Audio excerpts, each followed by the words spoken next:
네, 코로나19 위기 경보는 이제 최고 수준으로 올라갔습니다. 이와 함께 유훈의 부총리는 전국의 모든 유치원, 초중고등학교의 개학을 3월 2일에서 9일로 일주일 늦추겠다고도 발표했습니다.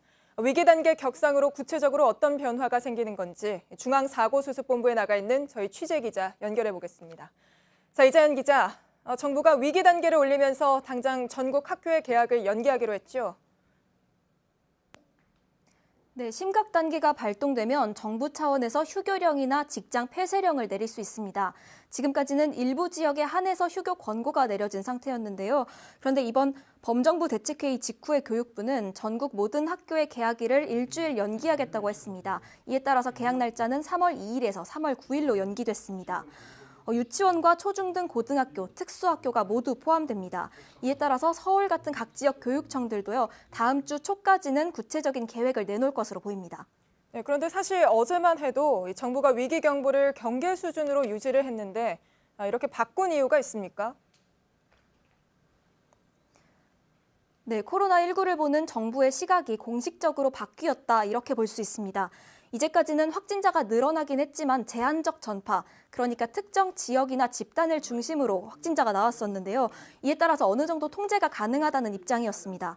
하지만 확진자 증가 속도가 계속 빨라지고 있고 또 대구, 경북 밖에서도 전국적으로 확진자가 나오고 있는 상태여서 전국적으로 위기감이 높아지고 있습니다. 이와 함께 앞으로 몇 주가 최대 중대 고비가 될 거다, 이런 전문가들의 전망도 있었습니다. 또 이스라엘이 한국인 입국을 금지했고 미국은 한국에 대한 여행 경보를 조정하는 등 이런 국제사회의 움직임도 영향을 끼친 것으로 보입니다.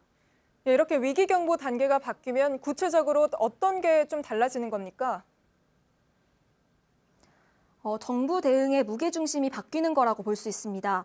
기존에는 확진 환자가 나오면요, 역학조사를 해서 초기 전파를 막고 또 검역을 통해서 해외 유입을 막는 데 총력을 기울였었습니다. 이른바 봉쇄 전략입니다. 하지만 앞으로는 지역사회에서 감염된 환자를 최대한 빨리 발견해서 치료하는 데 집중하게 됩니다. 이에 따라서 대구에 있는 유증상자들에 대해서는요, 이 코로나19 검사를 모두에 대해서 시행을 하게 됩니다. 특히 중증 환자와 관련해선 사망자가 발생하는 것을 최대한 막는 데 자원을 집중하게 됩니다. 구체적으로는 휴교령이 내려질 수 있고 또 필요하면 추가 입국 제한도 나올 수 있습니다.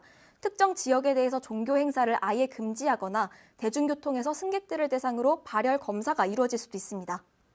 네, 그러니까 정리하자면 광범위한 전파가 어느 정도 불가피해진 상태니까 이제는 피해를 최소화하는 데 집중하겠다는 거군요.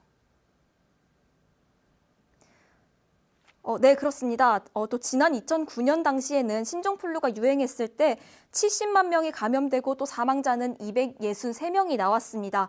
이번에 심각 단계로 격상된 건 신종플루 이후로 10년 3개월 만입니다. 당시에는 휴교 조치가 내려지진 않았습니다. 타미플루 같은 백신이나 치료제가 있었기 때문에 가능한 거였는데 이번 코로나19는 아시다시피 감염 속도도 빠른 데다가 아직까지 백신이나 치료제도 나오지 않고 있는 상황입니다. 그래서 이전보다 적극적인 조치가 나온 것으로 보입니다. 지금까지 중앙사고수습본부에서 JTBC 이자연입니다.